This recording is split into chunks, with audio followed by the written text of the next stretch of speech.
LRCs. They were always in charge of making sure What that does LRC stand for, Nancy? Ladies Recreation Club. Yeah. And they were always in charge of the Queen. And they would, they would make these. I remember watching the Queen ski down at the night show, and they had these beautiful fake fur capes, and the attendants, the attendants would also have a smaller version of that. And Brigitta's here as well, and her mom donated the crown for a few years. They gave the Queen the crown, and it was a beautiful Swedish crown. Swedish wedding crown? A Swedish wedding crown, right? And it had 5 little pearls on the top. So they always, I guess my point is that not just the Winter Sports Club was involved, it was the ranchers and the other people in town, I think Lions Club had things going. Everybody in town got so involved. And I think there are just so many people to be involved right now, but that was a good part.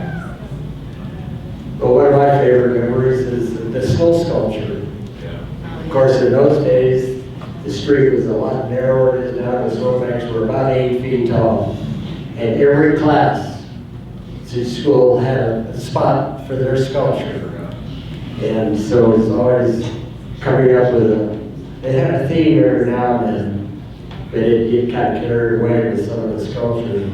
It had a whole sidewalk on both sides of the street with snow sculptures for each class. It went along. He kind of resurrected that. Yeah. Yeah, they resurrected it, but I think it's now open to adults and youth, and that used to be a huge thing for us because Tom Linder was our art teacher, and a couple people because you have to plan hard, and you basically are given a cube of snow, and you have to figure out what the heck to do with it. And the creativity that would come from some of the classes, and it was a little competitive too, was super fun and great memories there. But speaking of competitive, especially with Pete here at the table, I loved the whole parent-child downhill, and I really miss that because born into a family that I went to kindergarten, and Mrs. Barrows needed to teach me how to count correctly because I knew 5, 4, 3, 2, 1, go. And sit here and go, the parent-child downhill, it was big, and so you suddenly had the Withers competing against the Bows, competing against the Bordens, competing against the board guards. And at that time, it was, as long as you were 18 and under, it was okay. So my sister one time got off the World Cup and did father, daughter with dad. So yes, those were fun times because it was time and it became, a big deal. It was intense. It was very intense. Yes, Tiffany and you were major competition. Well, in the horse events and whatnot, it got to be a heck of a competition. The Warners had their best cow ponies. There was a guy down in Heid and Leonard Lighthizer that raced quarter horses, and he would always show up. He would spend 2 weeks before the Winter Carnival going up and down the meadow by his ranch pulling a log, and he was ready. And there were just a few kids in town who were lucky enough to get Leonard the thing. Then the relays were. The 110th Steamboat Winter Carnival, it's Thursday night, s'mores family fun night. Right? Oh, okay, excuse me, yeah. It's unfortunately the event is sold out. I'll go tell them that it's feeding through here. I don't think that's purposeful. But the competition is really exploding all over the local ranchers coming to town with some of their best race horses. The relays where you took off the ring, went the other end of the street as hard as you could go, past the ring to some somebody else that should go flying by or goes back and forth. Those were the great, and as little tiny kids, my favorite was always the hurdles and the little skate races and whatnot. Little hurdles we had to jump over when we were being pulled behind the horse. And then the famous one of all was the barrel out there. There was always that great picture of my cousin Buddy Werner coming out of the barrels with a broken arm. With your skis on, you had to go through this barrel in the middle of the street to get to the finish. You know, Ray, since you're talking more recent history, since you guys are kind of new to the game, I thought I would share just a little bit of history, and I thought maybe this might spur some other memories for you guys. So some of you probably already know some of this, but the way that Winter Carnival came to be was Marjorie Perry was traveling through Hot Sulphur Springs. Everybody knows where that is. And Hot Sulphur Springs was actually the first Winter Carnival. We are the oldest continuous carnival because we kept doing it. They stopped at some point. I'm not sure if that was in the 40s or 50s. So that's how we have the longest Winter Carnival, but they were the first. So Marjorie Perry's going through, gets off on the train, and sees Carl Housen jumping in Hot Sulphur Springs. And says, you know, you think you like Hot Sulphur Springs, you should come check out Steamboat. Well, he came and loved it, stayed for about 10 years. He started, the first jump was over on Woodchuck Hill, which is now Colorado Mountain College. That was 1914. And it's estimated that 1,500 to 2,000 people came to see that simultaneous jump that he did with James Pastrud that year. It was so popular that Winter Carnival would return annually. It also obviously serves as the fundraiser and has always served as the fundraiser for the Winter Sports Club that was also founded by Carl Housen. And I always like to think about how proud Carl Housen would be now if he saw not only that his carnival continued, but to see what his Winter Sports Club has produced.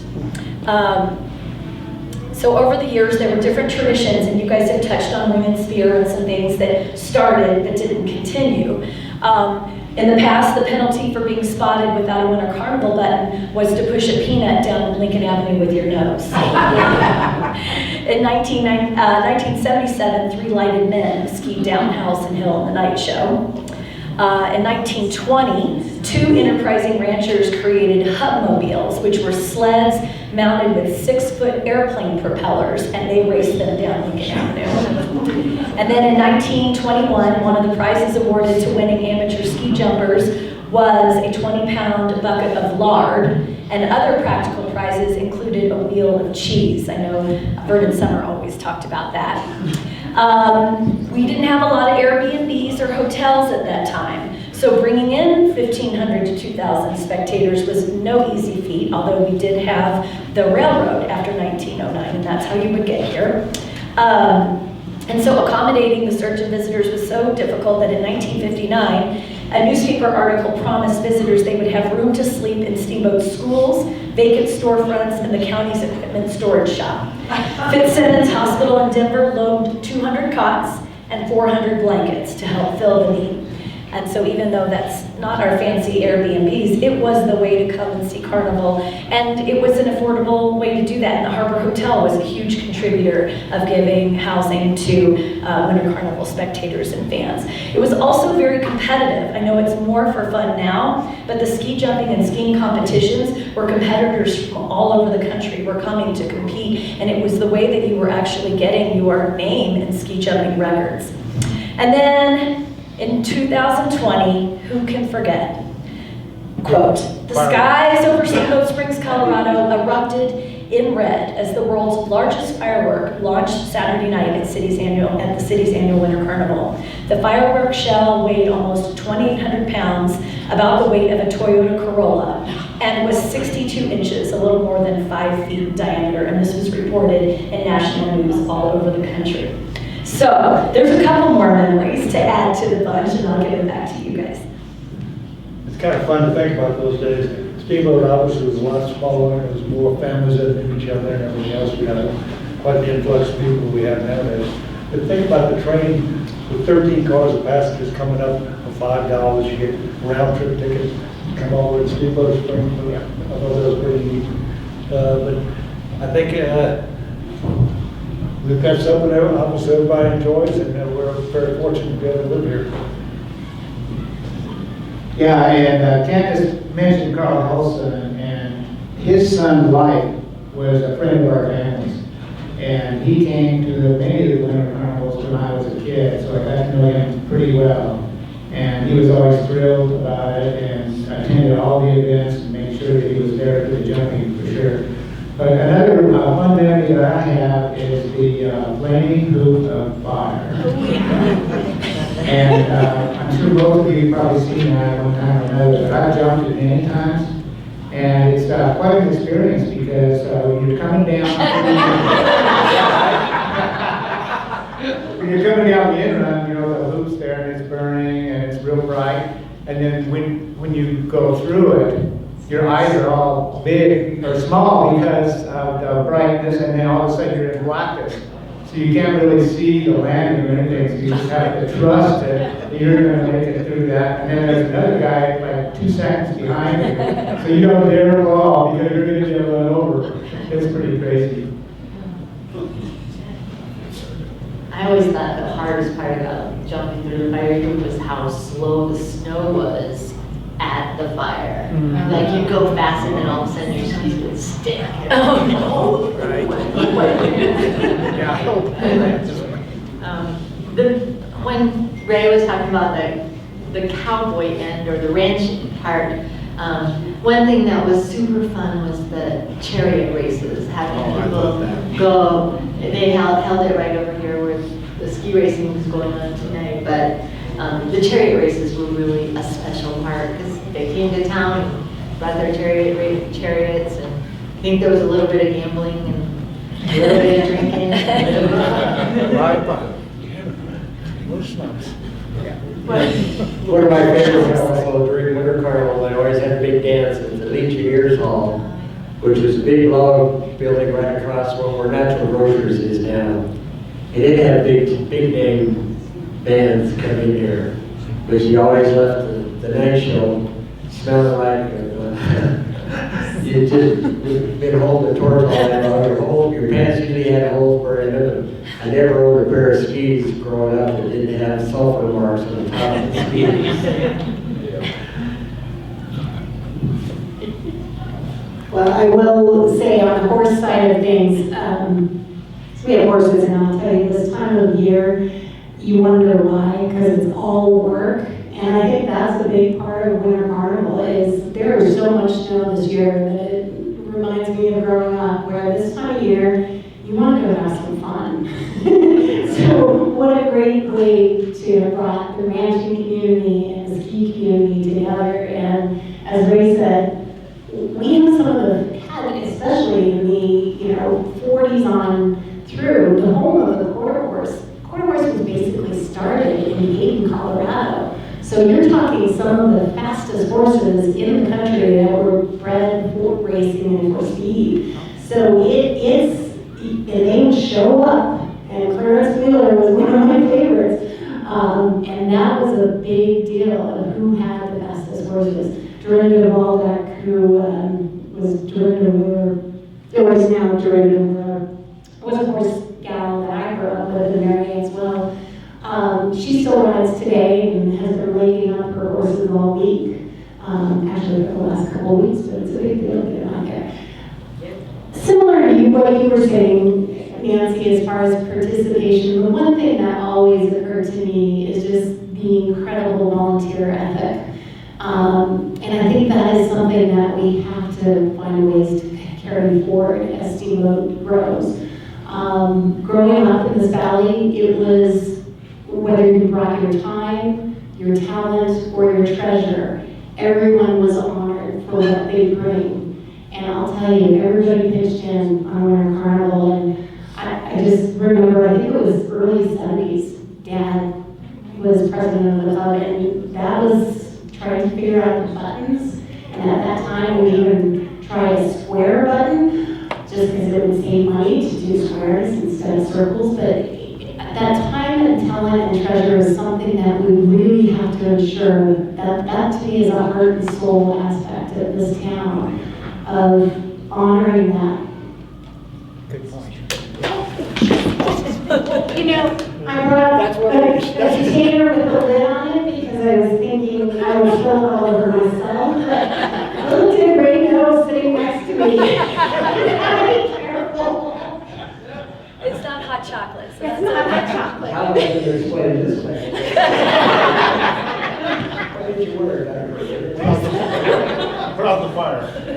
No, you try to think back to the memories of the people you met, that they still keep in contact with us. When they come to Steamboat, they'll give us a call or say, you know, golly, I remember da-da-da-da-da during Winter Carnival. The jumping was always spectacular.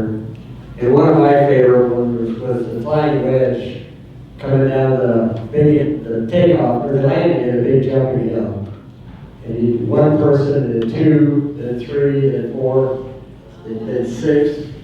And same thing, you take off down there, and you know it's dark, and where you're going, pretty soon you're going to hit that bottom. You know, it sucks you right down into your boots. Fortunately, the entire time that we did it, I can't remember of anybody falling, or at least we didn't talk about it.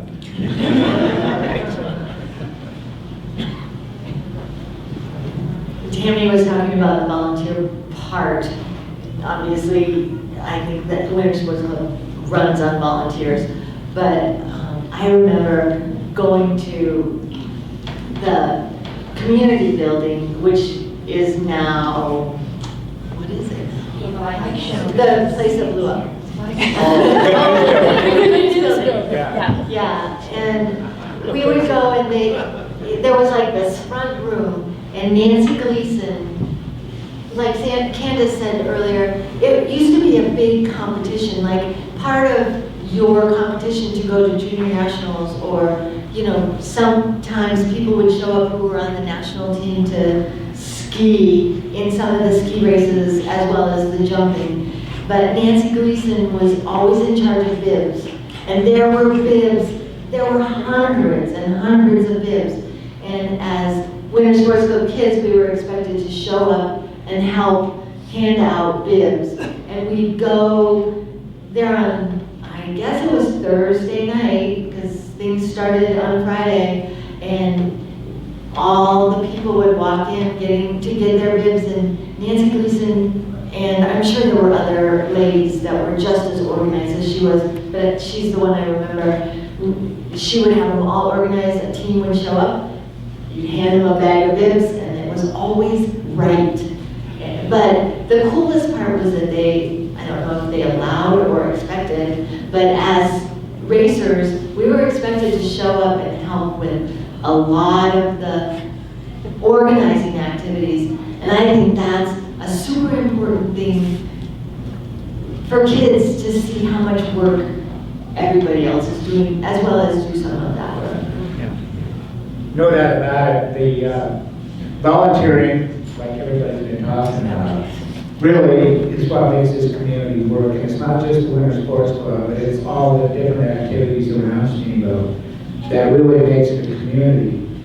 And I always like to say the Steamboat is a community first and a ski area second. And I hope it stays that way. And the way we can do that is through volunteering and all these different events and things that are going on. Thanks, Pete. I'm going to ask Pete to expand on that. Howson Hill isn't just this hill. For those of you that don't know, it used to go a lot further up, all the way up in Delaney, right? Yeah, that's right. Yeah, that's funny you bring that up, because it used to be the longest lift in the single cable in the world at one time. And it was a T-bar that went clear to the top of the mountain. It was, the Winter Sports Club was the owner of it, and they just didn't have enough money to keep it going. And so they cut it back, it just went up to the top of Howson Hill. But while it was going through up to the top of the Emerald, you know, there's a cable that holds the T-bar, right? And every once in a while that cable would break, and so they just shorten it up and make it work again. And so when we were kids, we'd be riding up there through those meadows up there behind Howson Hill, and we'd get one of those that had a shorter cable, and we'd be airborne for hundreds of feet. You know, we'd be twirling around. We learned to put the tips of our skis down, which was a lot easier then because the boots were a lot softer. And we kind of guide ourselves in so we come in for a nice landing and keep going up. So it was a fun thing of art to do, for sure. That's a good thought. You tried to always get on the T-bar with somebody your weight. Yeah, right? Yeah, or the kind of same size. Same side. Start spinning around backwards. If you fall off, you had to come back down to the bottom, not to here, but just behind here. You get back on the T-bar and start over again. It's been fun. And Western Heritage is all a big part of it, having the ranchers come in. I'm hoping the ranchers can dig out their horse trails this year, but there ain't enough horses down here to help with the street events. But it's just a pleasure to be a part of it, and we can open up to questions, or if somebody else got something they want to say. Oh, did you? Can we open it up to some other Yes, people? absolutely. It's actually the perfect timing to do that. So I'll just kind of move it around and you guys can comment if you want to. So, But I know we've got a lot of longtime locals here, and all of you could be up on the panel. Who wants to share a favorite memory? We'll go to you guys. So Bill could do the whole presentation because he knows the whole history of Halseyville. Well, thanks to Shred Pioneers and the Winter Sports Club. This has really been a wonderful evening. Robert, we're kind of newcomers. We've only been here since 1966. But all of us have a lot of great memories too. So thank you, Candace. Of course. That's great. Glad to do it. do you want to tell people who you are? Yes, I'm Bill Thatcher. My family's been here since 1949. Not quite as long as some of you, maybe a little longer than the rest of you. We have a ranch up at Clark, and I'm still involved with ranching. I'll be feeding on cattle this Sunday. I'll see if I can find time in town in time for the parade at least. We kept my palm pilot here for items. How many were in ski band? Ski band, yeah. Good, yeah. Right. I played oboe in the high school band, but you don't use elbows in marching bands, so played cymbals. My brother Jay played French horn, and we have home movie footage to prove it. It was just something you went out and did, no matter what the weather was. Whether it was snowing, warm, cold, whether the dogs in your tuba were freezing your lips stuck to the freezing your trembling. You went out and did your best. And I'm glad to have been a part of that tradition. What was next? Oh, yes. Walt Weber's sound system. During street events, he had a sound truck on Lincoln Avenue, broadcasting the events with music going all the time. And then he also had a sound system. A couple of big speakers up on top of the judges tower, which is no more than on top of the lodge there. And if you skied here or learned to ski here in the 50s, you skied to the strains of John Phillips's marches, and maybe a few Strauss waltzes from him. I remember that well. And his sound system, it was good, it was loud, it was clean, there wasn't thin or tinny or distorted. You had to consider the technology of the time, which was records or video tapes. The night show. Nancy touched on that. The Denver River and Railroad would donate cases of emergency flares, fusees. And yes, they put out a lot of red light and this sulfurous stuff. I don't know what it was. Oh yes, Halston Hill had trees on it. Partway across the slalom hill. And it was perfect for concealing us kids up in the trees on both sides. And so the kids in the end, they get their flares going and pass it on back. And you learn to your flare out at arm's length like this. If you held it like that, you would drip sulfur on that brand new coat you just got for Christmas. So we do the snake dance and the crisscross, and you got to the bottom, you distinguish the flare item and it into the smell. Oh, yes. And they remember when we would fly a pennant or a bandana or something from our radio antennas. We can't do that anymore. Where's not these little sharks? So, drive carefully, particularly at stop signs. If you can see a stop sign and there's a big snowbank blocking your road, just take it easy on the way home. Downhill.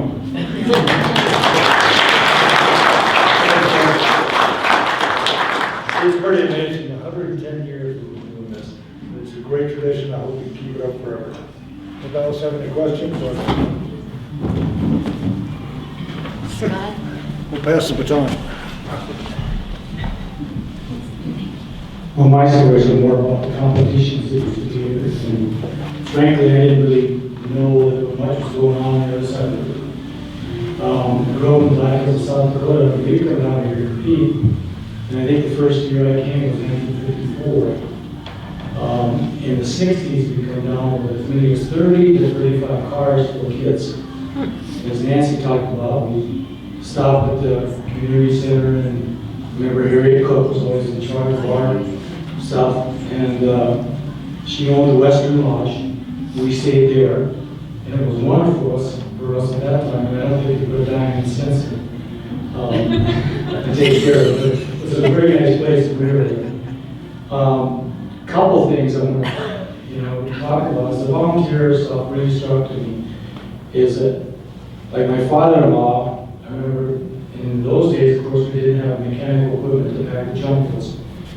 And they would, the group of guys would come over, and sometimes it would snow like it has this week, and we'd have to have a competition this weekend, and the snow had to be firm.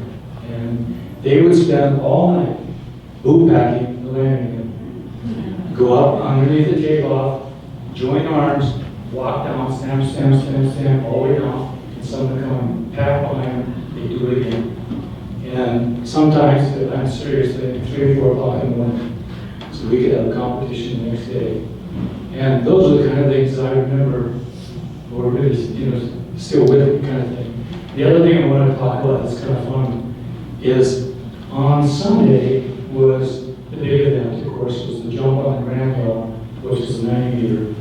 That time was one that it held the distance record in North America, I think of 327 feet. And I was probably, 13 or 14 when I finally got to go up and jump the hill. And for opening ceremonies, this was really crazy because the train from Denver would come in and stop on the tracks. And there'd probably be 10, 15 passenger cars on the tracks, and people would just get out. And we'd be standing up there and watching. And of course, they looked like ants coming across the whole thing.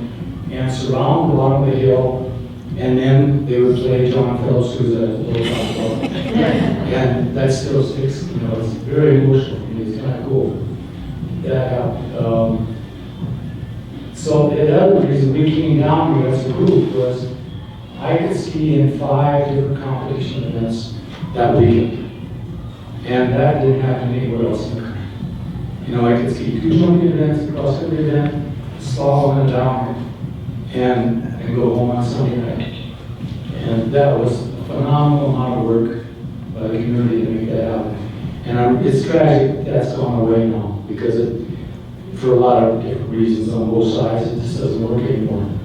But it was truly the event of the year for us to drive down from South Dakota and compete in that. And we did quite well, but that was another story. But it was really appreciated on our part, and that's why I made Steamboat my home, frankly.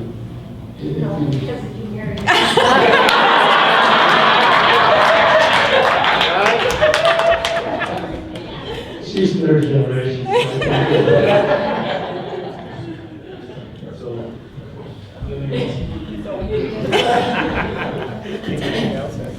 Who else? Does anybody else have things to share, Chris?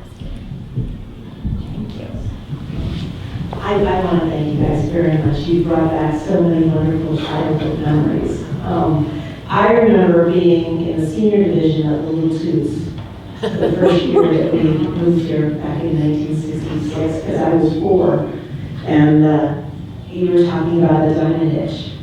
And there are pictures of me dressed up like a snowman. And, you know, and we're not talking just a cute little. It was a full-on snowman suit. And the hardest part was if you got the side diamond hitch. Because it was your job to keep that diamond looking like a diamond. The person that got to be in the middle of the double diamond, they were the luckiest person in the playground. Because all they had to do was hold on and not fall down. But everybody else did all this work, and it was fabulous memories. And the three-legged race going down. The three-legged race. During the street events, and it was fun because I live in Southern California now, but we come back from Winter Carnival almost every year. Funny story, because the kids don't go to school on Fridays of Winter Carnival weekend, and my birthday is February 8th, which more often than not landed on Winter Carnival. And my parents had me absolutely convinced that we didn't go to school because it was my birthday. So, and I'm sticking with that. So, but it was fun to go second generation when my daughter, who's now in her 30s, was a baby.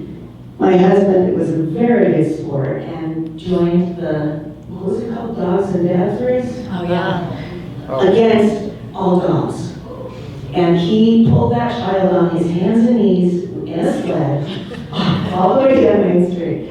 Against all the dogs that were clearly faster on 4 legs.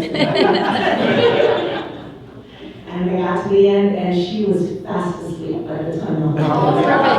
Perfect. Anyway, thank you. That's great. Thank you. You can, and then I'm going to let Bill prep this one. Bill has comprised the history of House and Hill in a very detailed way and knows sort of when night skiing was added, some of the House and Hill based events. I wondered if you could speak to some of that history that you know so well. I think it would be remiss to not speak about the Schnackenbergs and Crosby Perry Smith, and all 3 of those men that were in the 10th Mountain Division during the war, and they moved to Steamboat and started a lot of the programs that we got to be a part of. I think that all of us had one or the other, but Rudy or Carl as a coach. Maybe Tammy wasn't old enough yet. And many of us had, Crosby was one of the, well, all 3 of them started the Little Toots program, and I was in the initial Little Toots group, but I feel like they brought a lot of the heart of the 10th Mountain Division, the fun heart part to House and Hill. And those 2, well, they ran the lifts, they coached, they were the ski patrol, they were the coffee makers, whatever had to be done, they did it. So I think I have to make them be included in a memory of Winter Sports Club, of the Winter Carnival. Absolutely. I'm so glad you mentioned that. Really good, Delaney. Thank you for doing that. Bill, you want to share some house and specific things? We've got about 5 minutes. See whether touched on the T-bar that was at the top of Carnival Mountain. Yes, it was built in 1947 and opened in early 48. And it only lasted for 6 years. In 1954, it was shortened to just the top of House and Hill. We swore that the cable, the main cable, haul road, was steel and it was rolling over steel tower ships. And that caused it to wear the vibration, which caused the cable to fatigue. We're talking some 30 miles of cable, which is very expensive upkeep. That was the main reason for shutting it down. Pete, I think, rode it, I'm sure, several times, as he mentioned. I only rode it once, and I was just learning to ski, and took the T-bar to the top of that first meadow, which is rather gentle for learning to ski. And then that summer it was all shut down. And the upper section was abandoned. Later on, all the old towers were taken down and were used to build the platform for the landing of the large jump here. And that burned. That's another story. Getting back to the T-bar, we have said to be the world's longest single span lift. And they ran T-bars in the winter for some years, and then in summer they were replaced by single chairs for sightseeing. But I had a little money, not enough to pay its way. So, yeah, if you hike to the top or get to the top, I don't know how you have around, you can find the footings of the old terminal up there. The facing the whole down from here, there's a cut for the power line, and then just to the right of it is the old lift line, and it's pretty well grown in up at the top. So, and all the old ski routes are pretty well grown in too. But anyway, it's a little history. I plan to write up an entire history on all of that, seeing as Steamboat Resort, you're going to be opening the world's longest 10-passenger gondola next year. So I thought this might be appropriate. There we go. I have a quick question with that, since we have a lot of knowledge in the room. Yeah. So if I recall, I was super young, but that was part of a lot of the families, is several of those lift poles for the pond had to be hand dug. Am I correct in that? Because for some reason I recall that they couldn't get the equipment in, so a lot of the families took a different tower. Because it was too steep. Because it was so steep, and that's how my brothers described it, because they were all a lot of child labor too. It's hard to put any vehicle like this. Yeah, and so that's one thing that I love verified, that the way my older siblings say is that there was some families had to help build the tower lift. I don't know. I I never don't heard know that story, but the Palma went in 1970. It's Was it something? Okay. very small. I don't think we'd be remiss if we didn't mention our skiing band. Yes. In fact, they do this every year.